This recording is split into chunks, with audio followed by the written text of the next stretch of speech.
The desert sun cast long shadows across Del Rio, Texas, as Ezra Xavier rode into town, his reputation preceding him like the dust clouds that billowed behind his stallion.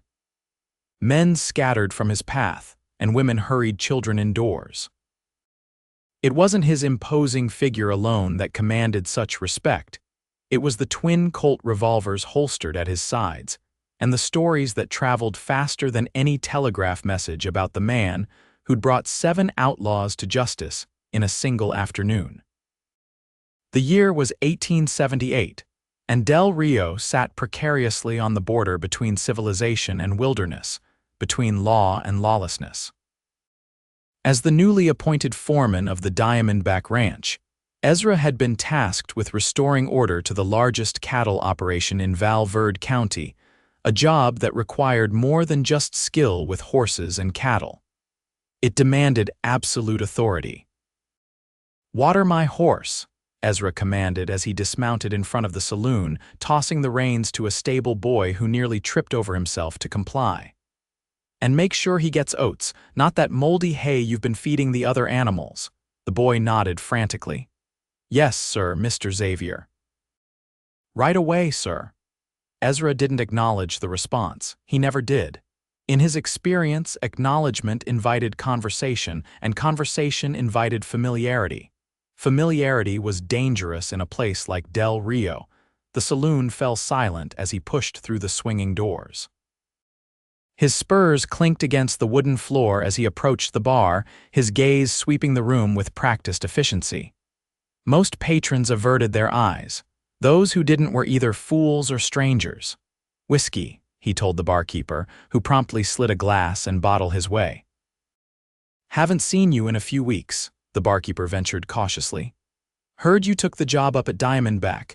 "You heard right," Ezra replied, pouring himself a generous portion of amber liquid. "First day." "Then allow me to buy that drink," came a voice from behind him. "A welcome gift for our new neighbor." Ezra turned slowly to face an older gentleman in a tailored suit, the owner of the Diamondback Ranch, Harold Mitchell. "Mr. Mitchell," Ezra acknowledged with a slight nod. "Didn't expect to see you in town." "I come down every Tuesday," Mitchell explained, settling onto the barstool beside him. "Business at the bank, supplies, telegram to my investors back east." He signaled to the barkeeper. "Another glass, please." As the barkeeper complied, Mitchell leaned closer. "I've got 30 men working that ranch, Xavier. Good men, most of them, but they need a firm hand. That's why I hired you. Your reputation is impressive." Ezra took a slow sip of his whiskey. "I'll have them in line by the end of the week." "Good, good," Mitchell nodded, satisfied. "We've lost too many cattle to rustlers, and with the drought we can't afford any more losses." He lowered his voice further.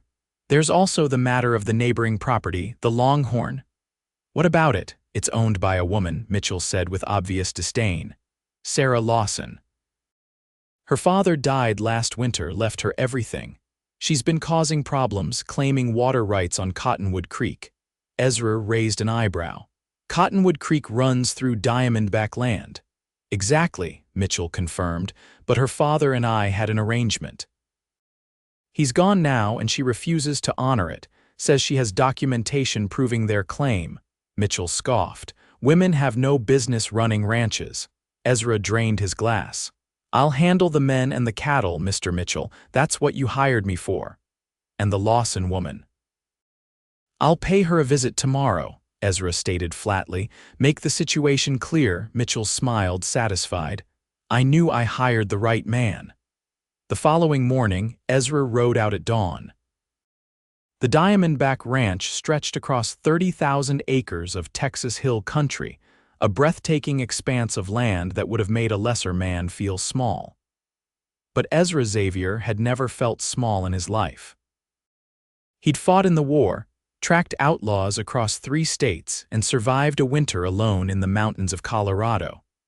The vastness of the land only reminded him of how much there was to control.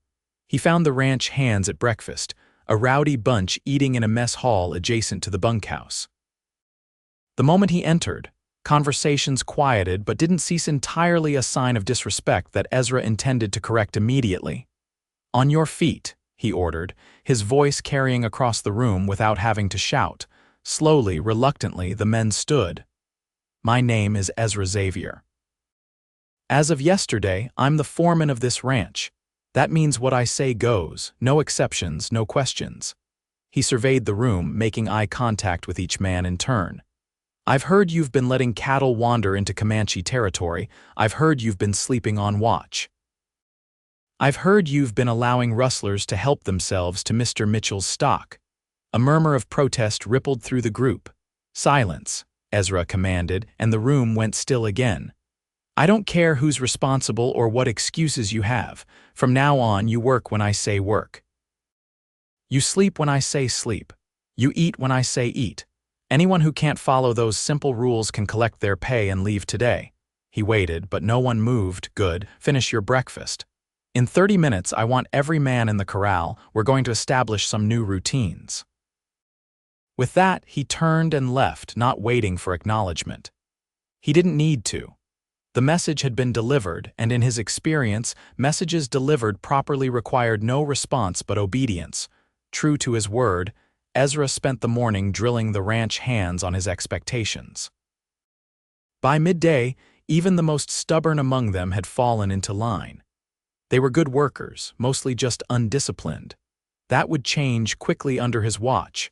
After setting the men to their afternoon tasks, Ezra saddled his stallion again and headed toward the Longhorn Ranch. The property line was marked by Cottonwood Creek, a narrow but vital waterway that, in this drought-stricken summer, had dwindled to little more than a trickle in some places.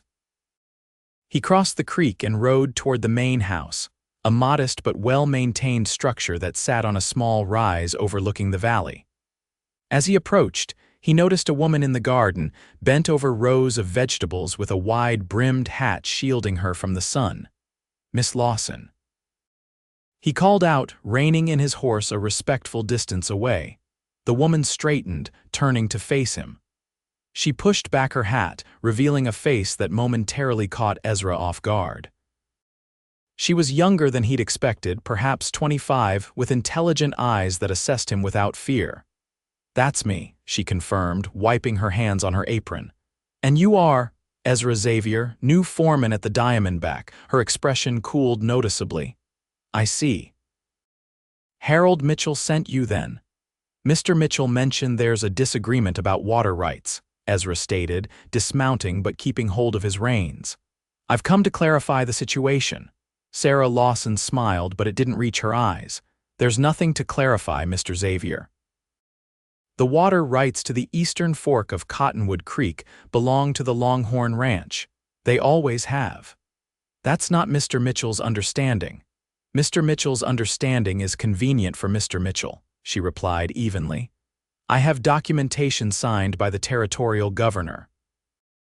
My father secured those rights legally 20 years ago." Ezra narrowed his eyes. "Documentation can be produced for all manner of claims, Miss Lawson. That doesn't make them valid." "Are you accusing me of forgery, Mr. Xavier?" Her voice remained calm, but he detected a dangerous edge to it. "I'm suggesting that a woman alone might not fully understand the complexities of water rights law." She laughed then, a sound so genuine that it momentarily disarmed him. "I understand perfectly well, Mr. Xavier. I also understand that Mitchell has been trying to force me off this land since my father died. First with low offers to buy, then with threats about the dangers of a woman running a ranch alone, and now, it seems, with intimidation by proxy." She studied him. "Is that what you are, Mr. Xavier?" Harold Mitchell's instrument of intimidation. The accusation stung more than it should have. "I'm here to resolve a dispute that's affecting the Diamondback Ranch." "There is no dispute," she stated firmly. "Only Mitchell's attempt to take what isn't his. Now, if you'll excuse me, I have work to do." She turned back to her garden. Ezra wasn't accustomed to being dismissed, especially not by a woman. "Miss Lawson, I don't think you understand the situation you're in." "I understand perfectly," she replied without turning around. "You've delivered your message. I've delivered mine. Unless you intend to forcibly remove me from my own property, our conversation is over." He stood there for a long moment, uncertain how to proceed. Threats would be the natural next step, subtle ones, of course, about the dangers of crossing powerful men like Mitchell. But something held him back. "I'll be in touch," he said finally, mounting his horse again. "I'm sure you will," she responded, still not looking at him. "Good day, Mr. Xavier." The dismissal was clear, and against all his instincts, Ezra found himself turning his horse and riding away. As he crossed back over Cottonwood Creek, he realized this was the first time in years he'd left a confrontation without having the last word. The thought troubled him more than he cared to admit. Over the next 2 weeks, Ezra transformed the operation at Diamondback Ranch. The cattle were properly accounted for, the men worked with new purpose, and even Mitchell expressed satisfaction during his visits. But the issue of Cottonwood Creek remained unresolved, a fact that Mitchell reminded him of with increasing frequency. "She's diverting more water," Mitchell complained during one such visit. "My southern pastures are drying up. We need that water, Xavier." "I'll handle it," Ezra assured him, though he hadn't yet determined how. His initial visit to Sarah Lawson had not gone as planned, and subsequent encounters in town had been equally frustrating. She was unfailingly polite but immovable in her stance on the water rights. The truth was, Ezra had begun to suspect she might be right. He discreetly asked around town about the history of the two ranches, and learned that Jeremiah Lawson, Sarah's father, had indeed secured legal rights to the eastern fork of the creek, in exchange for allowing the railroad to cross a corner of his property. Mitchell had arrived in the area years later and had always resented the arrangement. But Ezra had been hired to do a job, and his reputation was built on completing tasks without question. So, on a sweltering afternoon in late July, he rode once more to the Longhorn Ranch, determined to end the standoff one way or another. He found Sarah not in her garden this time but at the creek itself, directing several ranch hands as they adjusted a series of irrigation channels. She spotted him approaching and said something to her men, who cast wary glances his way but continued their work. "Mr. Xavier," she greeted him as he dismounted. "Back so soon?" "This situation needs to be resolved, Miss Lawson," he stated bluntly. "The drought's getting worse." "Diamondback cattle need water, and they have it," she replied. "The western fork of the creek is entirely on Diamondback land. Mitchell has more than enough water there. It's not enough." "It would be if he managed it properly," she countered. "Instead of allowing it to run off into that marshy area by the South Ridge, he could be capturing it, storing it. But that would require work and investment, and Mitchell prefers to simply take what belongs to others." She crossed her arms. "I won't give up my water rights, Mr. Xavier. Not to Mitchell, not to you, not to anyone." Ezra felt his frustration mounting. "You're being unreasonable."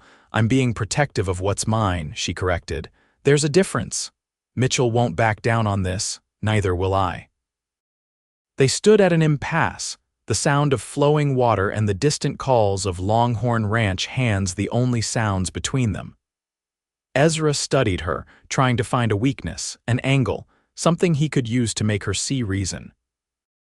But all he saw was determination and a quiet confidence that, despite himself, he found admirable. "Do your men always work this hard in this heat?"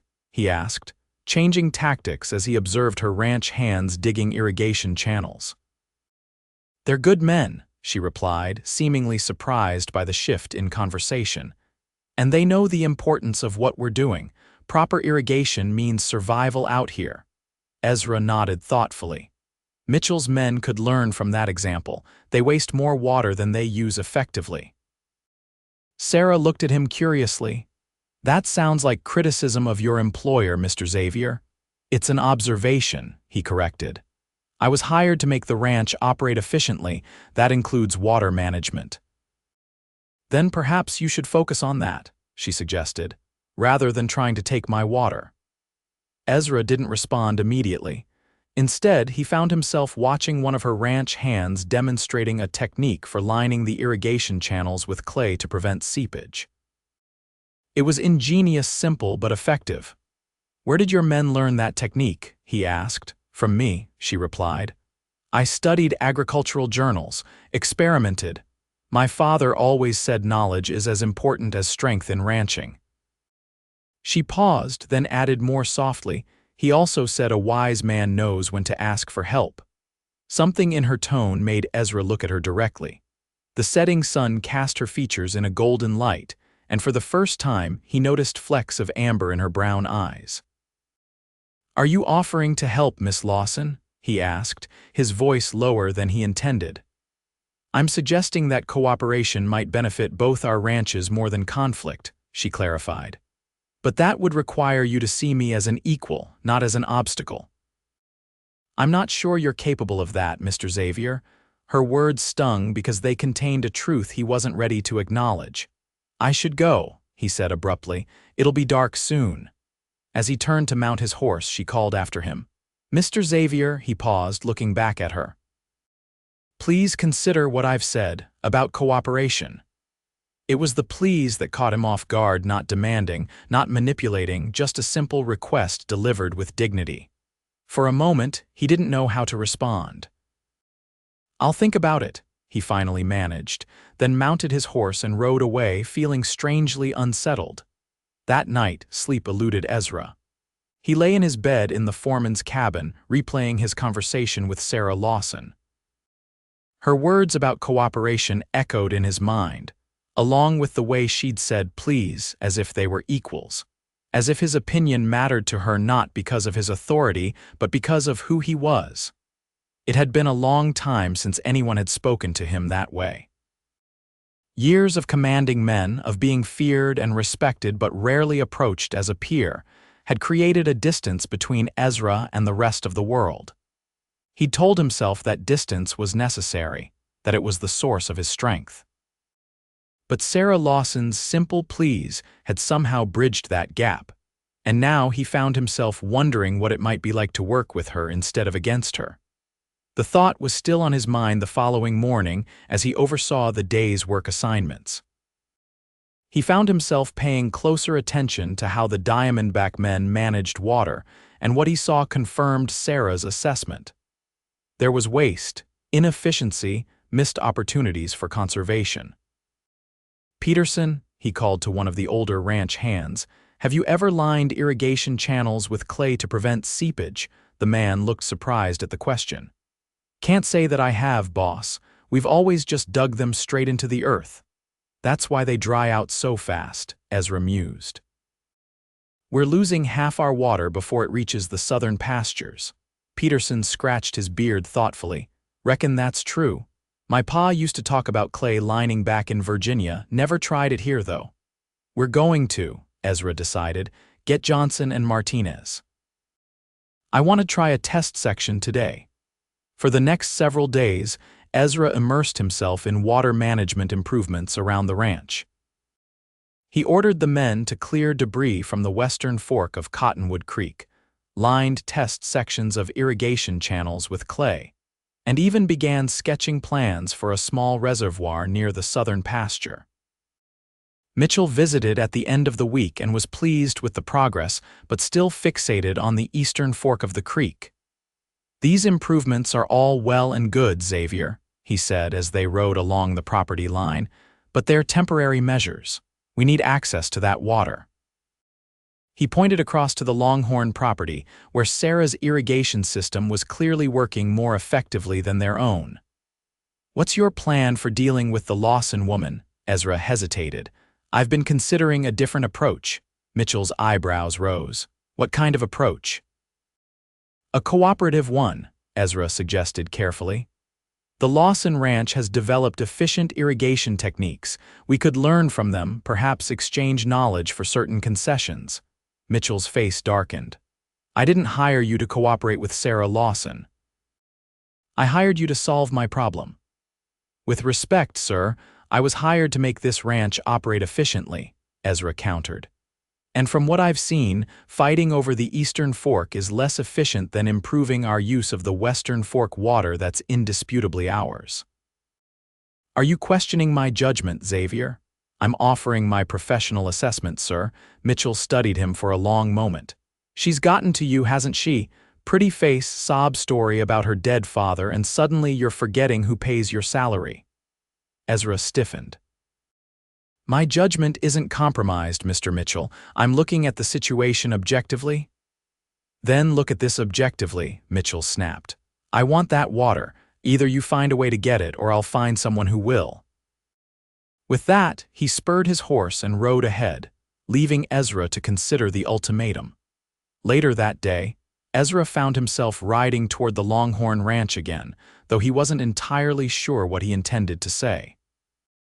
The confrontation with Mitchell had left him unsettled, caught between his employer's expectations and his growing conviction that Sarah Lawson's claim was legitimate. He found her at the corral, working with a spirited young mare. He watched for a moment, impressed by her skill. The horse was clearly green, nervous about the saddle, but Sarah moved with confident, gentle movements, speaking softly to the animal as she worked. You have a way with horses, he observed as he approached the fence. She glanced up, not seeming surprised to see him. They respond to patience and consistency, she replied, giving the mare a final pat before exiting the corral. Something people could learn from. I've been thinking about what you said, Ezra admitted. About cooperation. Sarah studied him, her expression guarded but interested. And I've started implementing some water conservation measures at Diamondback. Clay-lined channels clearing the western fork. He paused. But Mitchell isn't satisfied. He wants the eastern fork, and he's made it clear that my job depends on acquiring it. So you've come to take my water after all, she concluded, disappointment evident in her voice. No, Ezra said quickly. I'm not sure why I've come. Sarah's expression softened slightly. Perhaps because you know what Mitchell is asking is wrong. Ezra didn't confirm or deny this. Instead, he asked, May I see your irrigation system, the full implementation, not just what I observed from a distance? She seemed surprised by the request. Why? Because I want to understand, he replied honestly. Before I make any decisions, I need to see what we're talking about. Sarah hesitated, then nodded. All right, Mr. Xavier, I'll show you. For the next hour, Sarah led Ezra around the Longhorn Ranch, explaining her water management system in detail. It was impressively comprehensive, not just clay-lined channels, but strategically placed small dams, catchment areas for rainwater, and carefully calculated flow rates to ensure nothing was wasted. This is remarkable, Ezra acknowledged as they completed the tour. Where did you learn all this? Books, mostly, she replied. After my mother died, my father encouraged my education, said a sharp mind was the best inheritance he could give me. A shadow crossed her face. When he got sick last winter, I promised him I'd keep the ranch going no matter what. That's why I can't give in to Mitchell, Mr. Xavier. This land, this water, it's not just property to me, it's my father's legacy. For the first time, Ezra fully understood what he was asking her to surrender. It wasn't just water rights. It was a promise to her father, a connection to her past. Call me Ezra, he said suddenly. She looked at him, surprised. Pardon, my name, it's Ezra. He met her gaze directly. If we're going to find a solution to this situation, we should at least be on a first-name basis. A small smile curved her lips. Ezra, she repeated, as if testing the sound of it. Then you should call me Sarah. Sarah, he nodded, finding he liked the way her name felt on his tongue. I have a proposition for you, not Mitchell's proposition, mine. I'm listening, she said cautiously. What if we implemented your irrigation techniques at Diamondback? Improved the efficiency of the western fork to the point where Mitchell no longer needs the eastern fork, Ezra suggested. You could advise us, help us set it up properly. In return, he hesitated. In return, I'd ensure Mitchell understands that pursuing legal action over the water rights would be costly and ultimately unnecessary. Sarah considered this. You think Mitchell would agree to that? If I can demonstrate that we're getting sufficient water without the eastern fork, he'll have no reason to pursue it, Ezra reasoned. He's a businessman first. If the cost of fighting you outweighs the benefit, he'll back down. And if he doesn't? Ezra hadn't considered that possibility fully. Then I'll have a decision to make. About where your loyalties lie, Sarah concluded. Yes, Ezra admitted. But I'd rather not reach that point. Will you help me? She studied him for a long moment, as if searching for something in his expression. Whatever she was looking for, she seemed to find it, because she nodded slowly. All right, Ezra, I'll help you. But I want your word that if Mitchell refuses to back down, you won't be part of any action against my ranch. You have my word, Ezra promised, and was surprised to realize he meant it completely. They sealed the agreement with a handshake, and as their hands touched, Ezra felt a strange warmth spread through him. Sarah's grip was firm, her skin sun warmed and work roughened, and the contact lingered a moment longer than necessary. Thank you, he said quietly. She smiled, a genuine smile that reached her eyes this time. You're welcome, Ezra. We'll start tomorrow if that suits you. Tomorrow, he confirmed, reluctantly releasing her hand. I'll ride over after morning assignments. As he rode back to Diamondback, Ezra realized he'd done something unprecedented. He'd made a decision based not on orders or expectations, but on what he believed was right. More surprising still, it felt good, like a weight he hadn't known he was carrying had been lifted from his shoulders. The following days saw a new routine develop. Each morning, Ezra would complete his duties at Diamondback, then ride to the Longhorn Ranch where Sarah would be waiting. Together, they would work on implementing her water management techniques at strategic points along the Diamondback section of Cottonwood Creek. Their collaboration was productive, but also unexpectedly enjoyable. Sarah was knowledgeable, practical, and possessed a quick wit that occasionally caught Ezra off guard, drawing reluctant laughs from him. For her part, she seemed surprised by his willingness to listen and learn, to set aside his authority and work alongside her as an equal. You're not what I expected, Ezra Xavier, she remarked one afternoon as they sat in the shade of a cottonwood tree, taking a break from their work. The late July heat was oppressive, and they'd been digging irrigation channels since mid-morning. What did you expect? He asked, accepting the canteen she offered and taking a careful drink. Someone more. Rigid, I suppose, she replied thoughtfully. When you first rode onto my property, you were all command and no compromise. I thought that's all there was to you. Ezra considered her words. That's all there has been for a long time, he admitted. It's simpler that way, cleaner. And lonely, Sarah observed. He looked at her sharply. I never said I was lonely. You didn't have to. Her expression was gentle, not pitying but understanding. There's a certain look people get when they've spent too much time keeping others at a distance. I recognize it because I've seen it in my own mirror since my father died. Ezra was silent for a moment, unsure how to respond to such directness. Your father, he finally said. You were close. Sarah nodded, a sad smile crossing her face. Very. After my mother died when I was 12, it was just the two of us. He taught me everything: how to ride, rope, run the ranch, how to read the land and weather. She glanced at Ezra. What about your family? He shrugged, uncomfortable with the personal turn of the conversation. Not much to tell. Father died in the war, mother remarried, moved east. I've been on my own since I was 16. That's young to be alone in the world. I managed, Ezra said shortly. I'm sure you did, Sarah replied. But there's a difference between managing and living, Ezra. The simple truth of her words struck him with unexpected force. He had managed, survived, succeeded even, but had he truly lived? The questions stirring within him were unfamiliar and unsettling. We should get back to work, he said abruptly, standing and brushing the dust from his clothes. There's still the north section to mark out before sundown. Sarah studied him for a moment, then nodded and rose to her feet. Of course, work first always. But there was something in her tone, not judgment, but a gentle challenge that stayed with Ezra for the rest of the day and well into the night. The improvements to Diamondback's water management progressed steadily over the next 2 weeks. With Sarah's guidance, Ezra and selected ranch hands implemented clay-lined channels, small dams and catchment areas that dramatically improved water flow to the southern pastures. The results were promising. Grass was growing again in areas that had been browning, and the cattle were healthier for it. Mitchell, however, remained skeptical during his weekly visits. "It's a good start," he acknowledged grudgingly when Ezra showed him the improvements, "but I still say we need that eastern fork. The Lawson woman is being stubborn out of spite." "With respect, sir, the western fork is providing adequate water now that we're managing it properly," Ezra countered.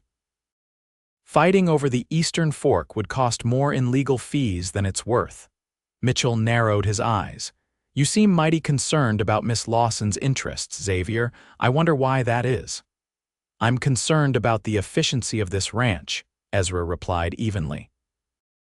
"That's what you hired me for."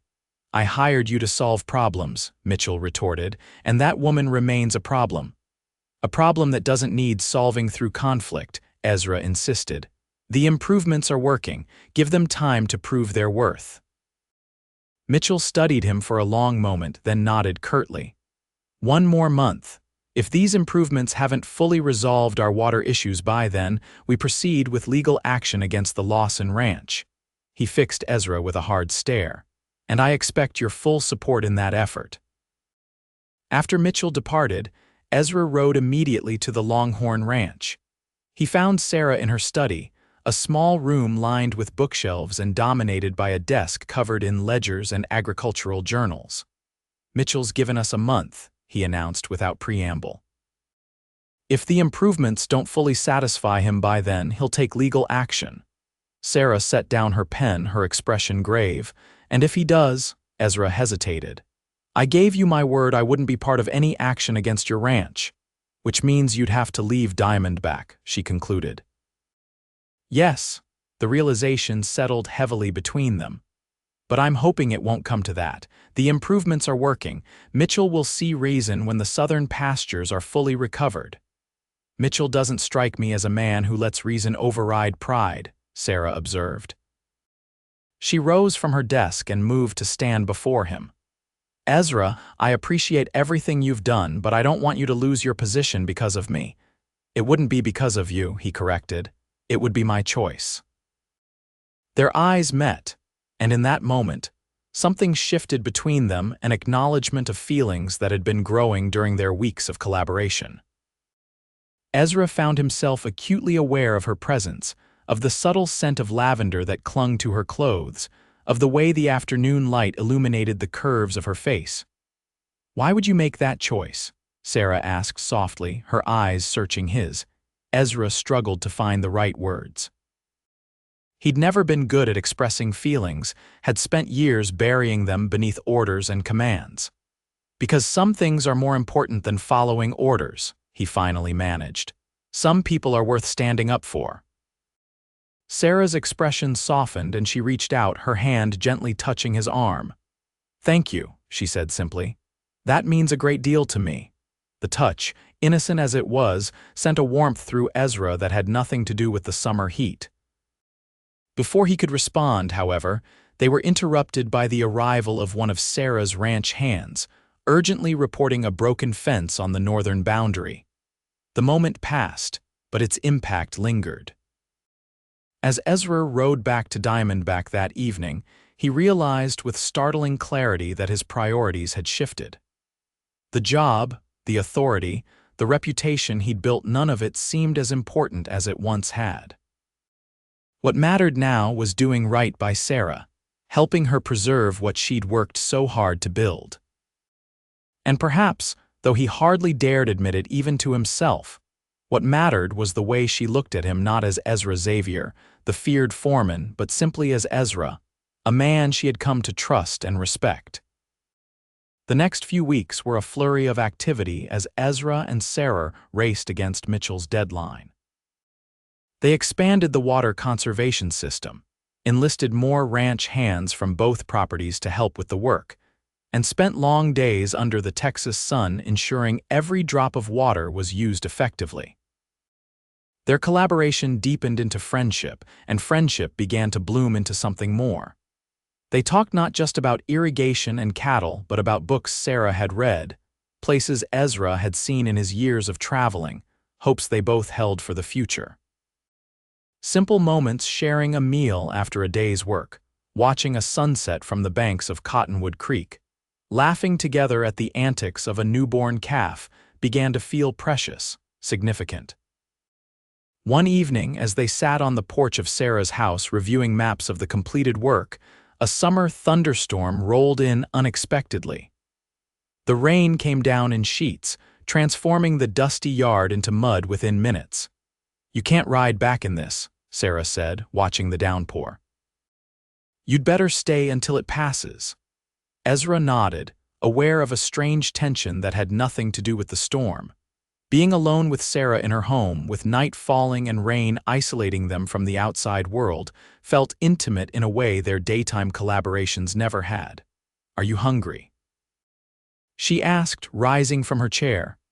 "I was about to make supper anyway." "I wouldn't want to impose," Ezra replied automatically. Sarah smiled. "It's not an imposition to feed a friend, Ezra. Besides, you've earned a home-cooked meal after all the work you've done today, friend." The word both warmed and troubled him. Was that all he was to her?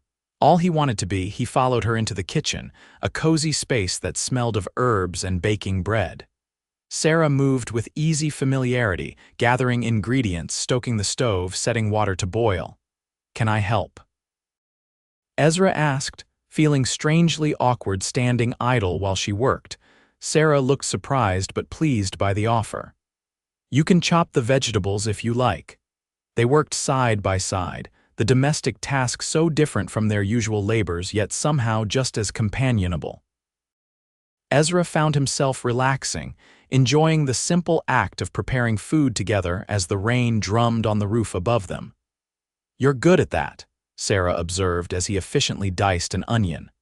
"I wouldn't have expected a man who gives orders for a living to be so handy in a kitchen." "I've spent most of my adult life fending for myself," Ezra explained. "You either learn to cook or you eat poorly." "A practical approach," she nodded approvingly. "That seems to be your way with most things." "Not everything," he admitted. "Some things I've never figured out how to approach practically." "Such as?" Ezra hesitated, knife pausing above the cutting board. "Feelings," he said finally. "Connections to other people, those have never come easily to me." Sarah's hands stilled as well, and she turned to look at him. "Why is that, do you think?" He considered the question, surprised to find himself willing to answer it. "Control, maybe. If you keep people at a distance, give orders instead of invitations, you don't risk being disappointed, betrayed, hurt," Sarah added softly. "Yes." Their eyes met across the small kitchen, and Ezra felt that same shift he'd experienced in her study days earlier, a recognition of something growing between them, something neither had put into words. "And now?" Sarah asked, her voice barely above a whisper. "Do you still want to keep everyone at a distance?" "No," Ezra replied, the truth of it surprising him even as he spoke. "Not everyone." The moment stretched between them, charged with unspoken feelings. Then, with deliberate care, Sarah set down the spoon she'd been holding and moved toward him. She stopped just inches away, close enough that he could see the flecks of gold in her brown eyes, could feel the warmth radiating from her body. "Ezra," she said softly, "would you please kiss me?" The word please hit him like it had that first time, but stronger now, laden with meaning and emotion. It wasn't a command disguised as a request. It was a genuine invitation, offering him a choice, acknowledging his right to refuse. And in that moment, Ezra Xavier, who had spent years giving orders and expecting obedience, found himself utterly unable to command anything not Sarah, not himself, not the racing of his heart or the catch in his breath. He leaned forward slowly, giving her time to reconsider, and when she didn't, he pressed his lips to hers in a kiss that started gentle but quickly deepened with the release of weeks of growing attraction. Her arms wound around his neck as his encircled her waist, drawing her closer until there was no space between them, only the shared warmth of their bodies and the thundering of their hearts. When they finally parted, both breathless, Ezra rested his forehead against hers. "I've wanted to do that for weeks," he confessed. Sarah smiled, her eyes bright with emotion. "What took you so long? I wasn't sure you felt the same way." "For a man who notices everything about water flow and cattle movements, you can be remarkably unobservant about some things," she teased, her fingers gently stroking the back of his neck. Ezra laughed, the sound rusty from disuse but genuine. "I'm learning to pay attention to different things these days." Outside, the storm continued to rage, but inside Sarah's kitchen, a different kind of storm had broken, one that had been building between them since that first please had cracked the armor around Ezra's heart. They ate supper at Sarah's small table, the meal occasionally interrupted by shared glances and stolen kisses. The rain showed no signs of abating, and as night deepened, the practicalities of the situation couldn't be ignored. "You'll have to stay the night," Sarah said, clearing their plates. "There's a spare room, Sarah," Ezra interrupted gently, taking her hand. "I should go. The storm isn't so bad now and the men will be wondering where I am." She looked disappointed but nodded. "You're right, of course. Your reputation is important." "Not as important as it once was," he admitted. "But still, there would be talk, and I don't want anything to compromise your standing in the community." Sarah squeezed his hand, always the protector. "It's what I know how to do," Ezra replied simply. She studied him for a moment, then rose on tiptoes to kiss him once more. "Then protect us both by riding safely and come back tomorrow." "I will," he promised. The ride back to Diamondback was wet and miserable, but Ezra barely noticed. His mind was filled with Sarah, the softness of her lips, the warmth of her embrace, the way she had looked at him with both desire and tenderness. For the first time in years, perhaps ever, he felt truly seen and accepted, not for what he could do or the authority he wielded, but for who he was beneath all that. The following weeks brought both joy and increasing tension. Joy in the deepening relationship between Ezra and Sarah, as stolen moments and shared workdays built a connection that grew stronger by the day. Tension in the approaching deadline set by Mitchell, who remained dissatisfied despite the obvious improvements to Diamondback's water situation. "The southern pastures are recovering," Ezra pointed out during Mitchell's inspection a week before the deadline. "The cattle are healthier, the grass is growing again. By any measure, the water management improvements have been successful." Mitchell frowned, surveying the land with a critical eye. "It's adequate," he conceded grudgingly, "but not optimal. And I don't like being dependent on these fancy irrigation techniques. What happens when you're not here to maintain them?" The question caught Ezra off guard. "Are you planning to replace me, Mr. Mitchell?" "Not if you do your job," Mitchell replied cryptically. "But men move on, situations change. I want a permanent solution to our water issue, not a temporary fix." "The Eastern Fork isn't the answer," Ezra insisted.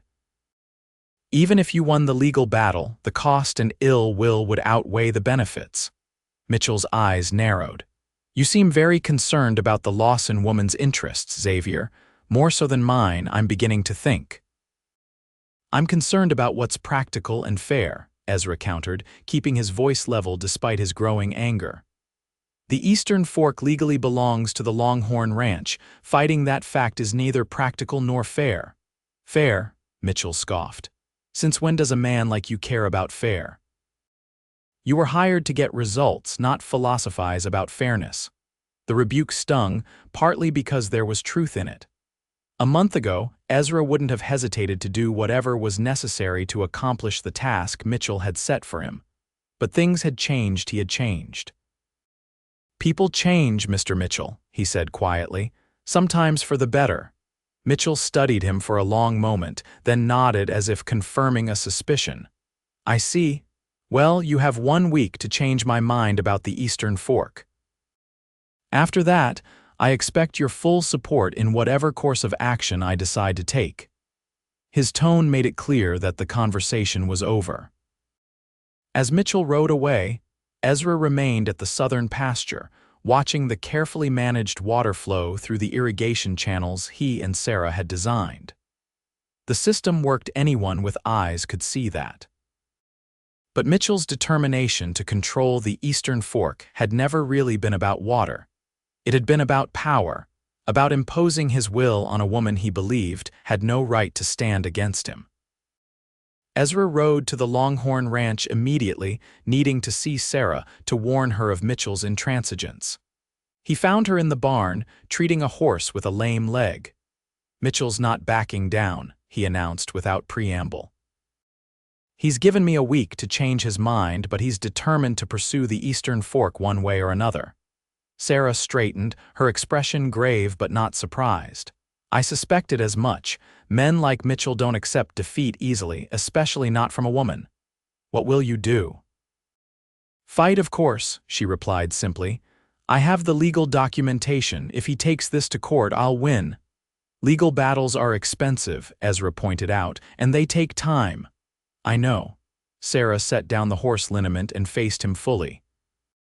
"But I won't surrender what's rightfully mine, Ezra, not even for you." Her words caught him off guard. "I wouldn't ask you to, wouldn't you?" There was a challenge in her voice now.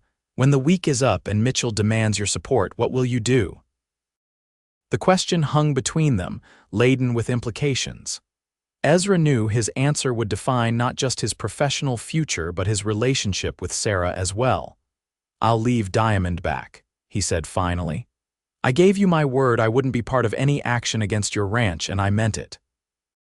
Sarah's expression softened, relief and something deeper shining in her eyes. "And then what? Where will you go?" Ezra hesitated, the thought only half formed until this moment. "I don't know, maybe I could stay here, help you with the Longhorn." "As my foreman?" Sarah asked, a hint of amusement in her voice. "As your partner," Ezra replied, surprising himself with the boldness of the suggestion. "In whatever capacity you'd have me." Sarah moved toward him then, her steps deliberate, her eyes never leaving his. When she stood before him, she reached up to touch his face, her fingers gentle against his weather-roughened skin. "Ezra Xavier," she said softly, "are you proposing a business arrangement or something more personal?" "Both," he admitted, "if you'll have me." Her smile was like sunrise breaking over the Texas hills. "I think I would like that very much," she whispered, rising on tiptoes to kiss him. The kiss was a promise, a commitment, a declaration of feelings too new and precious to be fully articulated. When they parted, Ezra felt a certainty he'd never experienced before, not the rigid certainty of command but the deeper, more flexible certainty of having found where he belonged. "So we have a week," Sarah said, her practical nature reasserting itself. "What do we do?" "We try once more to convince Mitchell that pursuing the Eastern Fork is against his own interests," Ezra decided, "and we prepare for what happens if we fail." The week passed in a flurry of activity. By day, Ezra continued his duties at Diamondback while implementing final improvements to the water management system. By night, he and Sarah planned for various contingencies, from legal defenses to potential changes in their personal circumstances if Ezra left Diamondback. On the eve of Mitchell's deadline, they sat together on the porch of Sarah's house, watching the sunset paint the western sky in hues of gold and crimson. Sarah's head rested on Ezra's shoulder, his arm wrapped securely around her waist. "Whatever happens tomorrow," she said quietly, "I want you to know that you've already changed things for the better, not just the water situation, but everything." Ezra pressed a kiss to the top of her head. "You changed things first," he replied. "You said please, and suddenly I didn't know how to give orders anymore," Sarah laughed softly. "Is that all it took? One please to crack the famous Ezra Xavier's commanding exterior?" "One please from you," he corrected. "It meant something different coming from you." It wasn't a challenge or a submission, it was an invitation to be something other than what I'd always been. "And what was that?" she asked, turning to look at him. Ezra considered the question. "Alone," he said finally. "Even surrounded by men who followed my orders, I was always alone." Sarah's expression softened and she reached up to touch his face. "You're not alone anymore, Ezra. Whatever Mitchell decides tomorrow, we'll face it together." "Together," he echoed, the words still new and wondrous on his tongue. He leaned down to kiss her, a gentle affirmation of the promise they'd made to each other. As darkness fell, Ezra reluctantly prepared to return to Diamondback. Tomorrow would bring Mitchell's decision, and with it, the next chapter of their lives. For the first time in as long as he could remember, Ezra faced that uncertainty not with rigid control but with an open heart, ready for whatever came next. Mitchell arrived at Diamondback the following morning with his lawyer in tow, a clear sign of his intentions. Ezra met them in the ranch office, his face carefully neutral despite the tension coiling inside him. "Mr. Mitchell," he greeted his employer, "I assume you've made your decision regarding the Cottonwood Creek situation." "I have," Mitchell confirmed, settling into the chair behind the desk. "Mr. Hargrove here has prepared the necessary papers to file a claim against the Longhorn Ranch for water rights to the Eastern Fork." Ezra's jaw tightened, but he kept his voice level. "Despite the improvements we've made with the Western Fork." "Those improvements are temporary measures at best," Mitchell dismissed. "I want permanent, uncontested control of all water flowing through Diamondback land." "The Eastern Fork doesn't flow through Diamondback land," Ezra pointed out. "It skirts the boundary line and the Lawson claim to it is well documented." Mitchell waved a hand impatiently. "Documents can be challenged, boundaries reinterpreted. That's what lawyers are for." He fixed Ezra with a hard stare. "The question is, Xavier, are you with me on this or not?" The moment of truth had arrived. Ezra straightened, meeting Mitchell's gaze directly. "No, sir, I'm not." Mitchell's expression darkened. "I see. May I ask why?" "Because it's wrong," Ezra stated simply. "The Eastern Fork legally belongs to the Longhorn Ranch. The improvements we've made to our water management have resolved our immediate needs. Pursuing legal action now would be wasteful, vindictive, and ultimately harmful to both ranches." "Those are strong words from a man who's supposed to be looking out for Diamondback's interests," Mitchell observed coldly. "I am looking out for Diamondback's interests," Ezra countered. "A protracted legal battle will cost this ranch time, money, and goodwill in the community, all for water we don't strictly need anymore." Mitchell studied him for a long moment, then nodded as if confirming a suspicion. "It's more than professional disagreement, isn't it? You've developed feelings for the Lawson woman." Ezra saw no point in denying it. "Yes. And you think that's compatible with your position here?" "No," Ezra admitted, "which is why I'm resigning, effective immediately." The declaration hung in the air between them. Mitchell's lawyer shifted uncomfortably, but Mitchell himself showed no surprise, only a cold calculation in his eyes. "You're making a mistake, Xavier," he said finally. "You've built a reputation on getting results, on being the man who makes difficult situations go away. Throwing that away for a woman and some misguided sense of fairness is foolish." "Perhaps," Ezra conceded, "but it's my decision to make," Mitchell shrugged. "Your replacement won't share your scruples. I'll have the Eastern Fork one way or another." "You'll have a fight," Ezra warned. "One that might cost you more than you expect. We'll see." Mitchell gestured dismissively. "You can collect your final pay from the bookkeeper. I expect you off Diamondback property by sundown." Ezra nodded, accepting the dismissal without argument. He'd known this was the likely outcome, had prepared for it. Still, as he left the office, he felt a momentary pang for what he was leaving behind, not just a job but an identity, a way of being in the world that had defined him for years.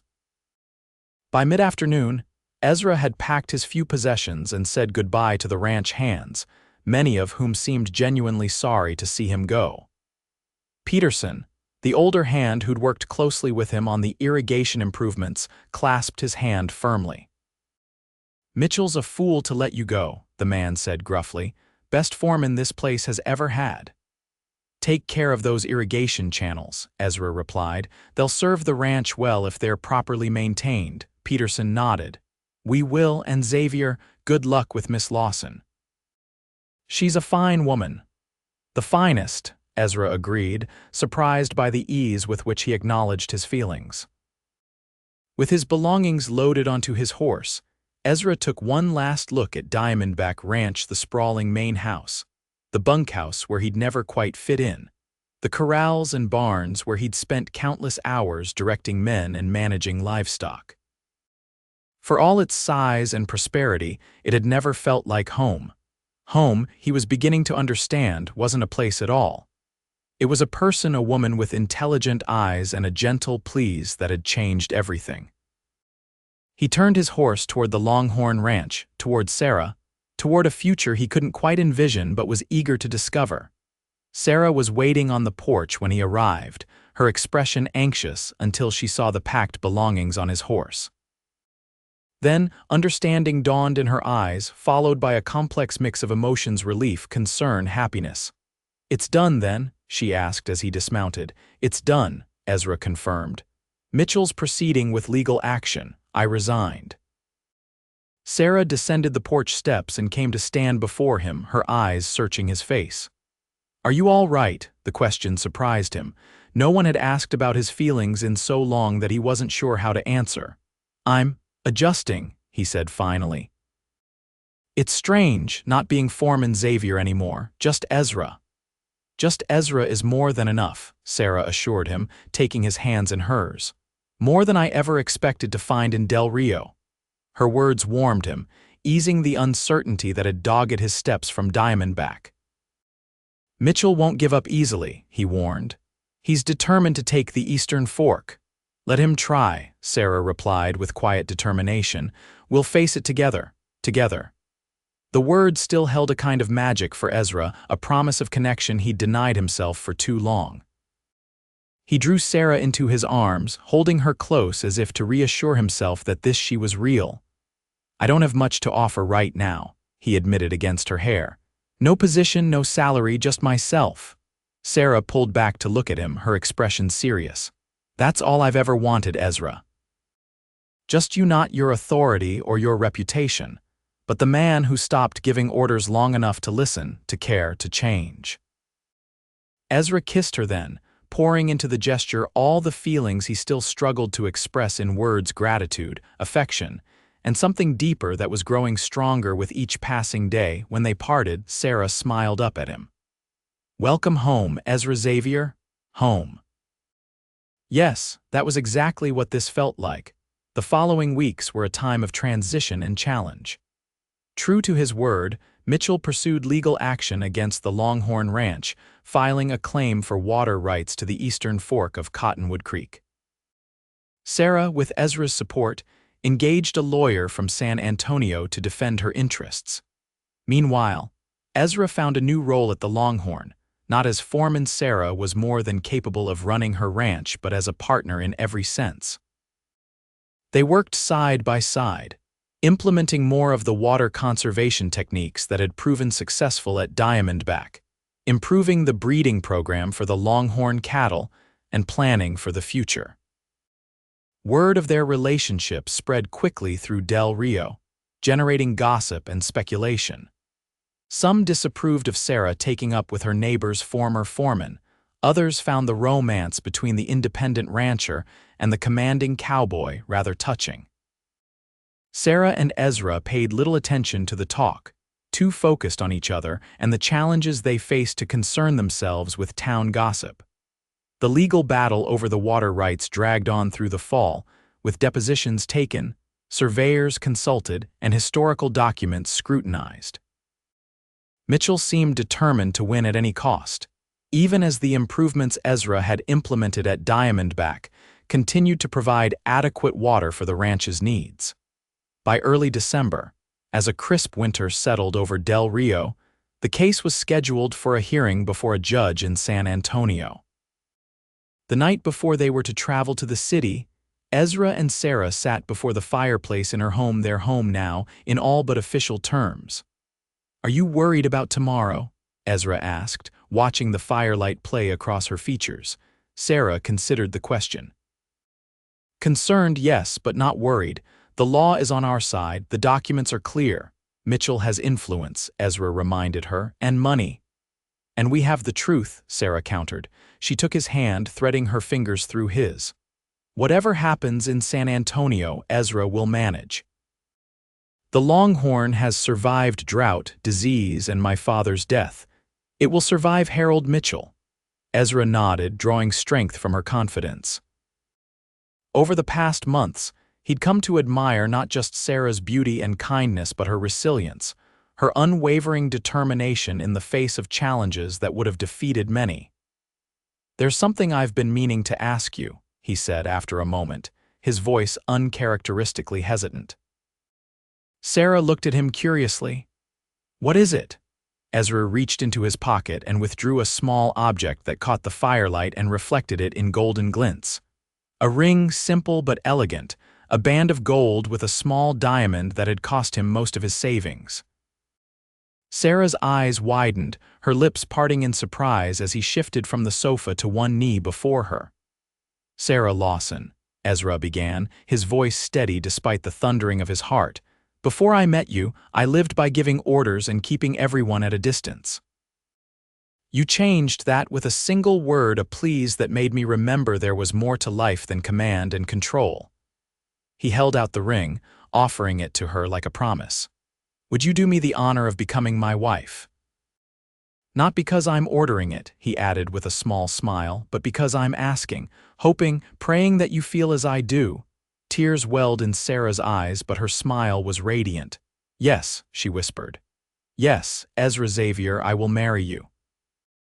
Ezra slipped the ring onto her finger, his hands trembling slightly with an emotion he no longer tried to hide. Then he rose and gathered her into his arms, kissing her with all the love that had grown in his heart since that summer day when she'd first said please and changed the course of his life. "I love you," he murmured against her lips, the words no longer difficult to say. "More than I ever thought possible." "And I love you," Sarah replied, her eyes shining with happiness and unshed tears. "My commanding cowboy who learned how to ask instead of order." They held each other close as the fire burned low, the coming legal battle temporarily forgotten in the joy of the moment. Whatever the future held, they would face it together, not as foreman and rancher, not as commander and commanded, but as equal partners in life and love. The next morning, they set out for San Antonio, accompanied by their lawyer and fortified by the commitment they'd made to each other. The journey took 2 days, and they arrived to find the city decorated for Christmas, the streets bustling with holiday shoppers and the hotels filled with seasonal travelers. The court hearing was scheduled for the following morning. As they prepared for bed in their modest hotel room, Sarah noticed Ezra standing by the window, his expression pensive as he looked out at the city lights. "What are you thinking about?" she asked, coming to stand beside him. "About how much has changed," he replied, slipping an arm around her waist. 6 months ago, I rode into Del Rio ready to take whatever Mitchell wanted by whatever means necessary, and now—" He looked down at her, his eyes soft with wonder. "Now I'm about to stand against him in court, defending the woman I love and a principle I never thought I'd care about." Sarah leaned her head against his shoulder. "Life takes unexpected turns sometimes." "The best kind," Ezra agreed, pressing a kiss to her temple. The courthouse was imposing, a grand building of limestone and marble that spoke of law and order in a territory still finding its footing. Inside, the courtroom was already filled with spectators. News of the water rights dispute between 2 prominent ranches had drawn considerable interest in San Antonio. Mitchell was there with his lawyer, a sharp-featured man in an expensive suit who exuded confidence. He nodded curtly to Ezra and Sarah as they took their places at the opposing table. "Xavier," Mitchell greeted coldly, "I see you've fully committed to the opposing side." "I've committed to what's right," Ezra replied evenly. Before Mitchell could respond, the bailiff called for all to rise as the judge entered, a stern-looking man with a thick gray beard and penetrating eyes that seemed to miss nothing as he surveyed the courtroom. The proceedings began with Mitchell's lawyer presenting their case, arguing that historical survey maps showed the eastern fork of Cottonwood Creek, running primarily through Diamondback land. He presented witnesses who testified to the ranch's need for additional water, painting a picture of hardship caused by Sarah's selfish insistence on controlling the Eastern Fork. Sarah's lawyer countered with the documented agreement between Jeremiah Lawson and the territorial governor, granting specific water rights to the Longhorn Ranch in exchange for allowing the railroad passage. He called witnesses who confirmed the long-standing arrangement and highlighted the improvements made to Diamondback's water management under Ezra's direction, improvements that had largely resolved the ranch's water needs without requiring access to the Eastern Fork. Throughout the testimony, Sarah sat tall and composed, her hand occasionally seeking Ezra's beneath the table. For his part, Ezra watched Mitchell, noting the increasing frustration in the man's expression as the evidence mounted against his claim. When Ezra himself was called to testify, he spoke plainly about the water conservation measures he'd implemented at Diamondback, confirming that they had effectively addressed the ranch's needs during the summer drought. "In your professional opinion, Mr. Xavier," the judge asked, "is access to the Eastern Fork of Cottonwood Creek necessary for the operation of Diamondback Ranch?" "No, Your Honor," Ezra replied without hesitation. "With proper management, the Western Fork provides sufficient water for the ranch's needs. Yet you implemented these measures while employed by Mr. Mitchell," Mitchell's lawyer interjected. "And now you stand against him. Might your judgment be colored by your personal relationship with Miss Lawson?" Ezra met the lawyer's gaze steadily. "My assessment is based on facts, not feelings. The improvements work. The ranch has adequate water. Those realities exist regardless of my relationship with Miss Lawson." "A relationship that began while you were still employed by Mr. Mitchell," the lawyer pressed. "One might question where your loyalties truly lay during that time." "Objection," Sarah's lawyer called. "Mr. Xavier's personal life is not relevant to the water rights issue." "I'll allow it," the judge ruled. "The witness's credibility is at issue. Mr. Xavier, please answer the question." Ezra took a deep breath. "My loyalties were to doing what was right," he stated clearly. "When I discovered that Miss Lawson's claim to the Eastern Fork was legitimate, both legally and morally, I could not in good conscience support Mr. Mitchell's attempt to take it from her. That decision cost me my position, but it was the right decision nonetheless." The questioning continued for another hour, with Mitchell's lawyer attempting to discredit Ezra's testimony and Sarah's lawyer reinforcing the documented evidence of the Longhorn's water rights. Finally, after Sarah herself testified about her father's agreement with the territorial governor, the judge called for closing arguments. Both lawyers made their final appeals, and then the judge announced he would consider the evidence and render a decision the following morning. As the courtroom emptied, Mitchell approached Ezra and Sarah. "You've made a powerful enemy today, Xavier," he said quietly. "Both of you have." "We've defended what's right," Sarah replied, her voice steady. "That's all." Mitchell's eyes narrowed. "This isn't over. Even if the judge rules in your favor, there are other ways to apply pressure. Remember that." With that, he turned and left, his lawyer hurrying to keep pace with his angry strides. "Do you think he means that?" Sarah asked as they watched him go. "Mitchell doesn't make empty threats," Ezra replied grimly, "but neither do we back down from what's right." He took her hand, the one that now wore his ring. "Whatever comes next, we face it together." They spent a restless night at the hotel, both too preoccupied with the pending decision to sleep soundly. Morning found them back at the courthouse, where an even larger crowd had gathered to hear the verdict in what had become a widely discussed case. The judge entered, his expression giving no hint of his decision as he took his seat and called the court to order. "Having reviewed the evidence presented, I am ready to render my decision in the matter of Mitchell v.S. Lawson regarding water rights to the Eastern Fork of Cottonwood Creek," he announced, his voice carrying clearly through the hushed courtroom. Sarah's hand found Ezra's, gripping it tightly. The documentation provided by Miss Lawson clearly establishes the Longhorn Ranch's legal right to the Eastern Fork, as granted by the territorial governor in 1858. Mr. Mitchell's claim based on geographical proximity is insufficient to override this legal agreement. The judge paused, surveying the courtroom. Furthermore, the testimony regarding recent water management improvements at Diamondback Ranch suggests that access to the Eastern Fork is not essential for the ranch's operation.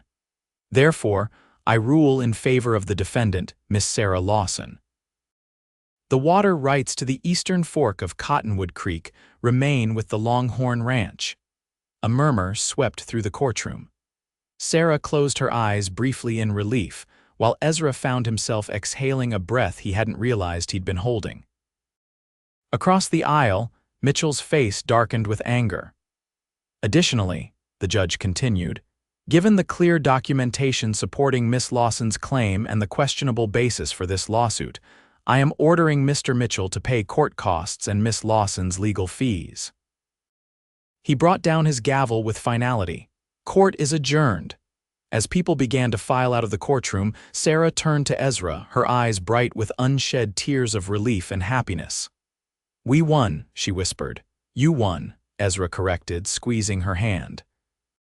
"Your father's foresight, your determination, those won the day.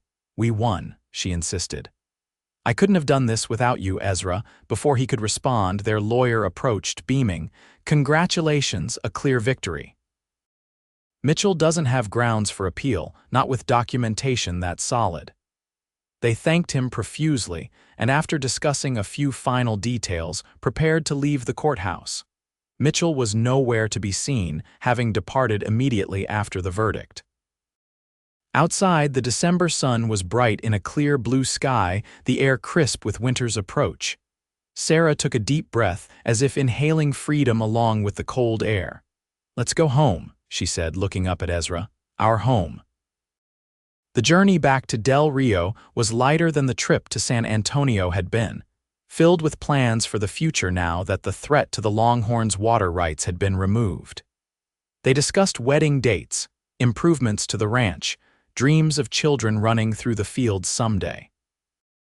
When they finally crested the hill overlooking Del Rio, the town spread out below them in the late afternoon light. Ezra reined in his horse. Sarah stopped beside him, looking at him questioningly. "What is it?" Ezra gazed down at the town, then across to where they could just make out the boundaries of their ranch in the distance. "I was just thinking about the day I rode into Del Rio," he said. "How certain I was of everything, who I was, what I wanted, how the world worked. And now?" Sarah asked softly. A smile touched Ezra's lips as he looked at her, this remarkable woman who had taught him that strength didn't require harshness, that leadership didn't demand isolation, that love didn't make a person weaker but infinitely stronger. "Now I'm certain of only one thing," he replied, "that the best day of my life was when you said please and I forgot how to command." Sarah's eyes softened, and she reached across the space between their horses to take his hand. "The best is yet to come, Ezra Xavier, I promise you that." Looking into her eyes filled with love and promise, Ezra believed her completely. They were married on Christmas Day, 1878, in a simple ceremony at the small church in Del Rio. The townspeople, initially skeptical of their relationship, had warmed to the romance of a commanding cowboy transformed by love. The church was filled with well-wishers, from Longhorn Ranch hands to townspeople who had watched their story unfold over the previous months. Mitchell was notably absent from the celebration, though rumors circulated that he was planning to sell Diamondback and return east. The water rights victory had diminished his standing somewhat in the business community, and without Ezra's effective management, the ranch was struggling to maintain its former productivity. As Sarah and Ezra exchanged vows, their eyes locked in mutual promise. Neither was thinking of Mitchell or water rights or past conflicts. They were focused entirely on each other, and the future they would build together, a future where commands had given way to requests, where strength was found in vulnerability, and where love transformed them both into better versions of themselves. The reception was held at the Longhorn Ranch, the house decorated with pine boughs and red ribbons for the holiday. As evening fell and lanterns were lit around the property, Ezra found a moment alone with his bride on the porch where they had sat so many times during the summer, planning and dreaming. "Mrs. Xavier," he said softly, drawing her into his arms, "how does it sound?" "Perfect," Sarah replied, her eyes shining in the lantern light. "Though I think the Longhorn will always be the Longhorn, not the Xavier Ranch," Ezra laughed. "I wouldn't have it any other way." He grew more serious, tucking a strand of hair behind her ear. "Your father would be proud of you, Sarah, how you fought for what's yours, how you've made this place thrive. I think he would have liked you," she said, leaning into his touch, "once he got past the fact that you started out working for Mitchell." "A temporary lapse in judgment," Ezra smiled. "Quickly corrected when I met you." Sarah rose on tiptoes to kiss him, a gesture that still sent warmth flooding through his entire being. "We should get back to our guests," she murmured against his lips. "In a minute," Ezra replied, holding her close. "I just want to remember this moment, our first Christmas, our wedding day, the beginning of everything." And as they stood together in the winter twilight, the sounds of celebration drifting from the house behind them, both knew that they had found something rare and precious, a love born not from dominance and submission, but from respect, equality, and the transformative power of a gentle please.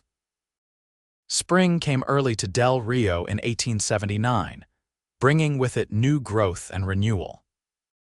The Longhorn Ranch flourished under the joint stewardship of Sarah and Ezra Xavier, their combined knowledge and skills creating an operation that neighboring ranchers began to view as a model of efficiency and innovation. Mitchell had indeed sold Diamondback Ranch to a cattle company from Chicago that installed a new foreman, a reasonable man who recognized the benefits of cooperation with neighboring ranches. The water disputes that had once threatened to divide the community were replaced by collaborative efforts to manage the precious resource for the benefit of all. As April turned to May, Sarah shared news that brought Ezra to his knees in wonder and gratitude. They were expecting a child, due to arrive before the year's end. The prospect of fatherhood, of building a family with the woman who had changed his life with a single word, filled Ezra with a joy he had never imagined possible. "Boy or girl, they'll have your spirit," he told Sarah one evening as they sat on their porch, watching the sunset paint the Texas sky in brilliant hues of orange and purple. "And your strength," Sarah added, her hand resting on the slight curve of her belly. "But hopefully not your tendency to give orders without saying please." Ezra laughed, the sound coming easily to him these days. "I'm still working on that part," he admitted. "Old habits are hard to break." "You've come a long way," Sarah assured him, leaning her head against his shoulder. "From the man who rode onto my property and tried to intimidate me into giving up my water rights to the man who sits beside me now, talking about our child's future." Ezra wrapped his arm around her shoulders, drawing her closer. "The best journey I've ever made," he murmured, "and it only required traveling a few miles from Diamondback to Longhorn." Sarah smiled up at him. "The distance was short, but the change was profound." "All because you said please," Ezra reminded her, pressing a kiss to her forehead. "And I forgot how to command."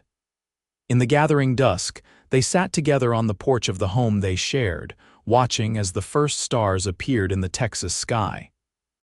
Behind them, the Longhorn Ranch stretched peaceful and prosperous, a testament to what could be achieved when strength was tempered with kindness, when authority gave way to partnership, and when love transformed a commanding cowboy into a man who had found his true home in the heart of the woman who had taught him the power of a simple please.